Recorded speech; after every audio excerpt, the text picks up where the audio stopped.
Hi, my name is David, and today you'll be joining me as I restore an 18th century American NeoClassical style giltwood mirror. Happening now.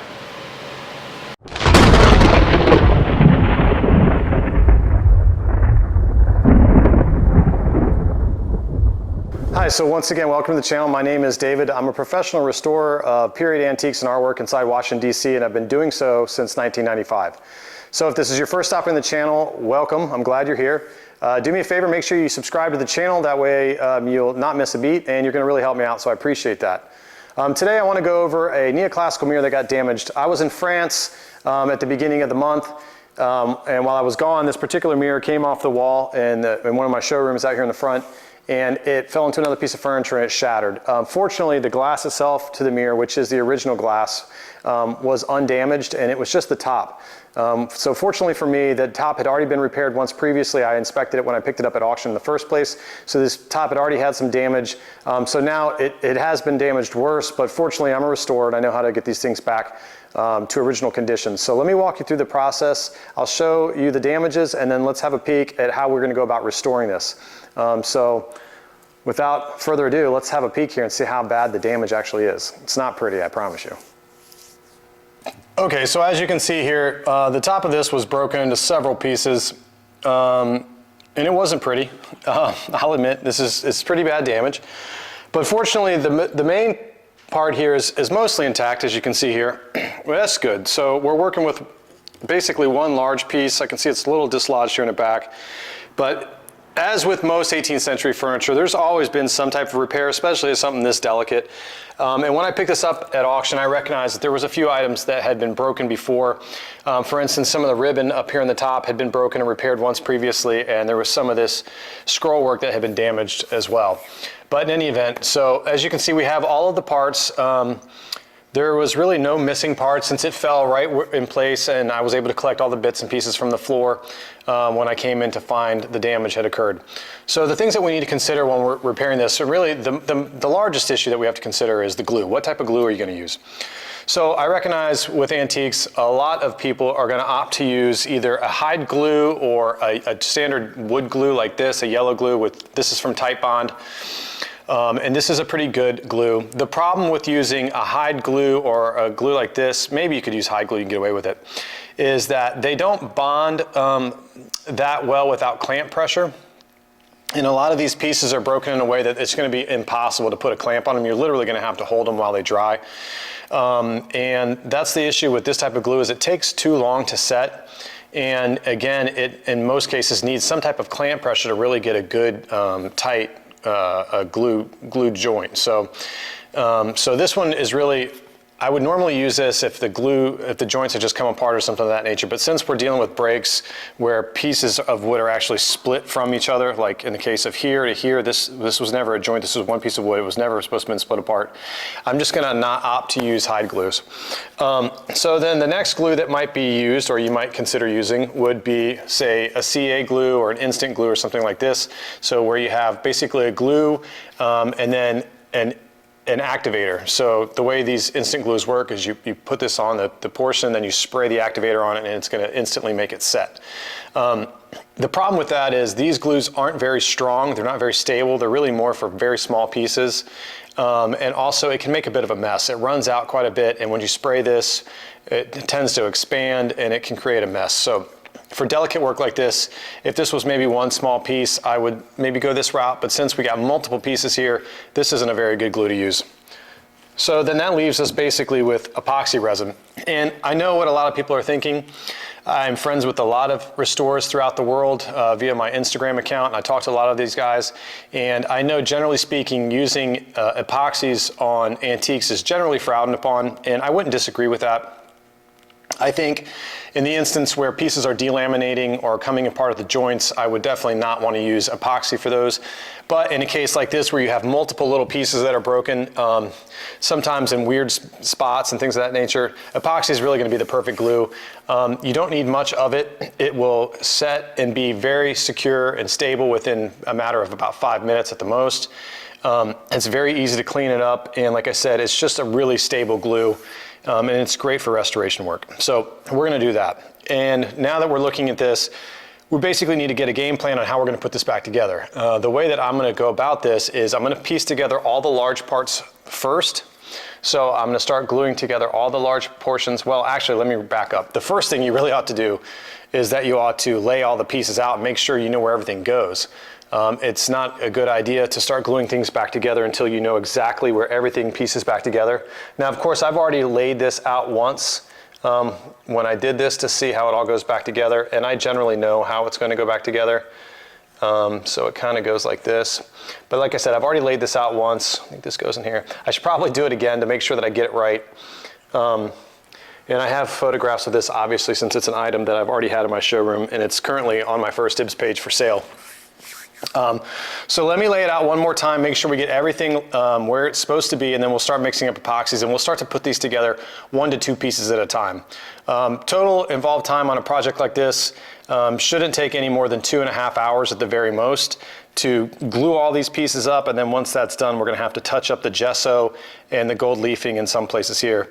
And we'll leave in there, and we're going to be very selective about what's going to actually get gold leaf and what's just going to get touched up with bronzing powders.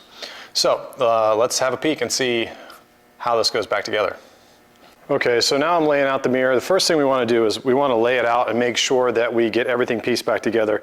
And here I've got a photo on my phone of what the mirror looked like before the damage. You'll see, here's the layout. So basically, let's just lay these pieces out here, make sure that we got everything back in place properly before we start mixing with the glue. So just looking at this, I'm just going to lay these pieces out and make sure everything has a home and it's all going to go back to where it should be. So I'm just going to use my photo as reference there and make sure, like I said, that I get all this laid back out. I can see that this goes here.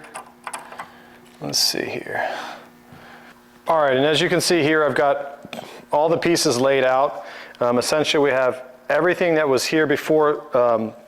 It's got a home where it should go back. So I know exactly how everything's going to go back together and get pieced together before we put any glue on this.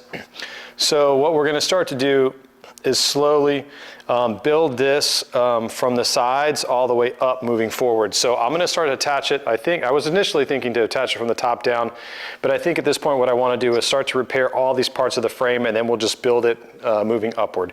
So I'm going to opt to do this one piece at a time. It's a slow process, but there's no rush. It's just a matter of mixing up a little bit of epoxy and gluing each and every individual break as we go. Okay, so starting out, first things first here, basically I'm going to start down here at these carved oak leaves.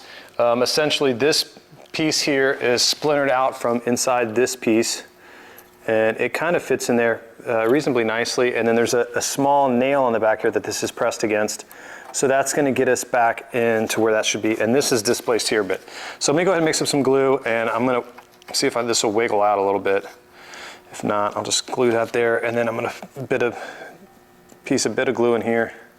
I'm going to leave all these fibers in place because ideally I can get them to slide back into place here. And this doesn't require very much glue. A dab of glue here, a dab of glue here, and a dab of glue here. We'll get this back together. And on this far side, you've got this one splinter here that needs to be slipped back up under this grouping of carved oak leaves. So let's take care of those two pieces first. And once we got those done, then we will, let's see, check this one, and then we'll start to see. And I can see here, like this has already been repaired. This is an old repair here. I can see that this piece is not perfectly lined up, so at some point somebody restored this. So as I said, these old pieces of furniture, these 18th century pieces, have mostly all been damaged at one point in their life and have some type of level of restoration. It's fairly uncommon to find an antique that's never had some work done somewhere. Now, I'm not saying it doesn't exist, but for all intents and purposes, most antiques have had some type of repair work if they've been in somebody's house throughout the course of their life. So just a bit of glue here. These epoxy resins, you just need to mix them for about a minute. Okay, and in this scene you basically can tell that we've got the main top center portion glued and clamped into place. The clamp's holding it there while it dries. And what I'm going to do here is articulate these other scrolled pieces into their correct position and then see how they're going to align. And how well the glue is going to hold and how much glue surface we have to work with here. The thing to keep in mind when you're doing this type of work is a lot of times it has to go together like a puzzle. So you really need to take the time to lay these out properly and make sure that you're not gluing something in place before it's time per se. So you got to make sure that each individual piece goes back together in the correct order so that everything lines up and you're not stuck trying to piece something in that doesn't quite fit. Okay, so as you can see, I've got this completely reassembled now, and I've put it all back together using epoxy, and I've went over some of the joints with the soft instant adhesive just to help keep the gesso from chipping. I put drops on top here and hit it with instant activator so that this is nice and solid, and this is in pretty good shape at this point. The only thing that I haven't done at this point is to reattach this piece, which I will do last. And also, it's worth noting is that here, there was a section of ribbon from the top here that was missing from the beginning when I acquired this item at auction. It was missing the entire time, but now that I'm doing this restoration, I might as well go ahead and make this piece and attach it as well. It's a small 2-inch section of ribbon here that comes down, and it's going to curve around and reattach both of these pieces and then attach here to the top of this at the end and then terminate here. So essentially, we're going to make a mirrored piece out of this. I'm going to carve this out of mahogany using an X-Acto blade and some scalpels, and we're just going to make the piece and attach it, and then we'll gold leaf it. And then once we get that done, I'll go ahead and touch up all these little seams here and then reattach the last bit. So we're towards the end of this project here. I'm about an hour and a half in on this project, so I've got about another hour to go on this, and then we'll be wrapping it up. All right, and here you can see I've got the piece reassembled. Here's the ribbon section that we've cut and replaced in with the piece of mahogany. Of course, mahogany is very soft, so I chipped it in a few places. In the areas where I've chipped it, I've actually touched it up with a little bit of two-part epoxy putty here just to replace the little pieces I chipped out by accident. And I basically cut it out on the Dremel, I cut it out on a bandsaw, shaped it, glued it in place, and then went over top of it with a Dremel and put the same effect in that is in it throughout to make sure. So, you know, just use a little bit of a Dremel here to make these ridges and get the shape proper. So this is all mounted nice and solid. The only thing left to do prior to gluing the last piece on is going to be to touch up all the little areas where we repaired it. And now, as you can see, this one has a really nice aged patina. The gilt on it is really not that bright. The only area where it's really still bright is right here in the center. So I think it actually would look better to use a bronzing powder on this than to actually use gold leaf. Unless, of course, we were going to gold leaf the entire frame, which I'm not going to be doing. We want this to look aged. So what I'm going to be using are some bronzing powders. This one is a mica powder. This one in particular is called Mayan Gold. And I have another one here, an Aztec Gold. This one is a little bit more of a richer color, not quite as pale. I'm probably not going to use this one. I think basically what we're going to do is use a mixture of the mica powder, the Mayan Gold powder, along with some black. And it's very appropriate because I'm actually heading to the Yucatan Peninsula on Friday to see Tulum again. So I'll be down there checking out the Mayan pyramids.